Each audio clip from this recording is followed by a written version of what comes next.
Early August 2024, southern Ukraine. Open farmland stretching for miles across Zaporizhia. A 50-ton tracked beast crawls into a hidden firing position, about 45 kilometers behind the front line. Dust clings to its armor. Its long 155mm barrel slowly rises. Gridlocked, the breech slams shut. Boom, boom, boom.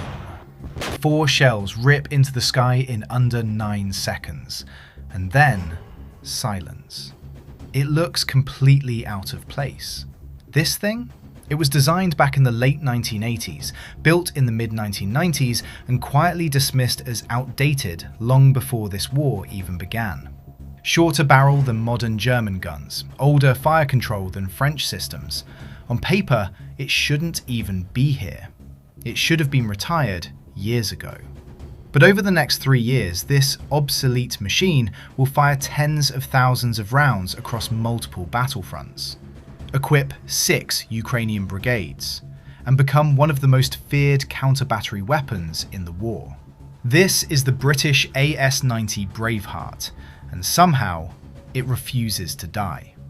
To understand why this thing even exists, you have to go back to 1987. Britain had just walked away from a massive European artillery project after nearly 14 years of wasted time, rising costs, and failure. The program collapsed. Billions gone. Nothing usable. But one company saw it coming. Quietly, behind the scenes, they had already built something better. Simple, practical, ready. By 1990, Britain signed a contract, around 190 vehicles, roughly £330 million. And unlike the disaster before it, this one actually worked. Delivered on time, on budget, no drama. Now here's what makes the AS-90 different. It's not flashy, it's not cutting edge, but it's brutally efficient.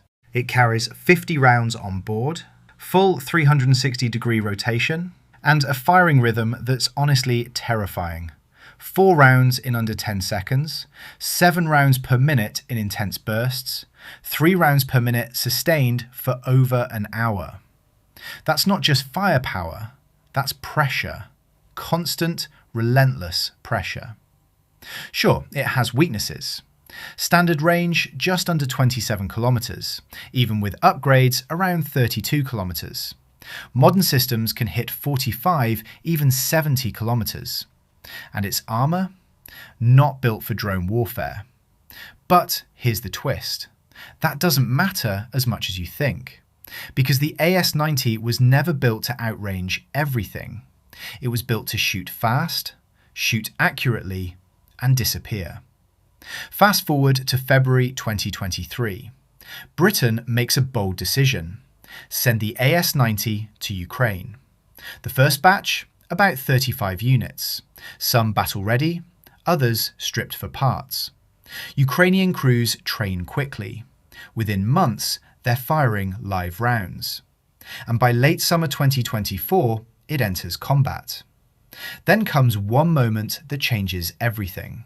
The breech slams shut. 3 shells leave the barrel in under 10 seconds. Locked. It looks out of place here. One The gun was AS-90 designed in the fires a 1980s, single mission. built in the 1990s, Minutes later, written off by its own army as enemy aging before the guns war in Ukraine gone. even began. It's 1 strike, 3 kills. Clean, precise, devastating. From there, the transfers accelerate. By mid-2025, Britain sends nearly 75 units in total, emptying its own fleet completely. That's it. No more AS-90s left in British service. All of them now fighting in Ukraine. Today, multiple Ukrainian brigades rely on it.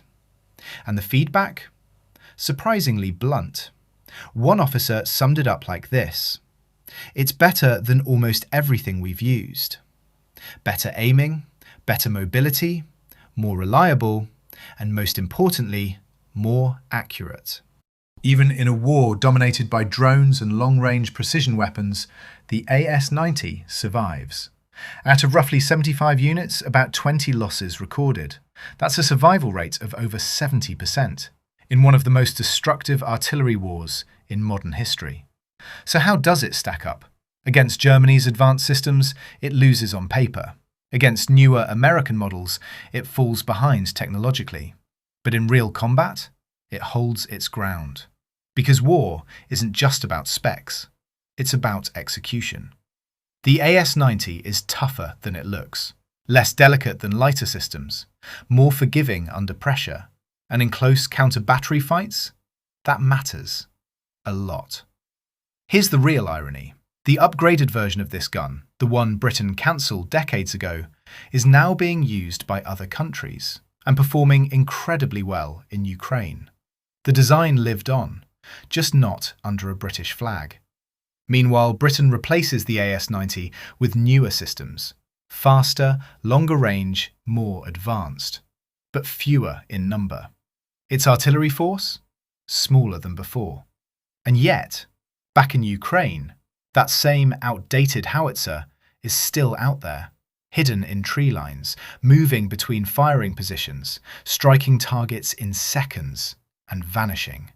It's not the newest, it's not the longest range, it's not the most advanced. But night after night, shot after shot, it keeps hitting exactly what it aims at. If you enjoyed this deep dive, make sure to like the video, subscribe, and drop a comment telling me where you're watching from. And let me know, what military system should we break down next?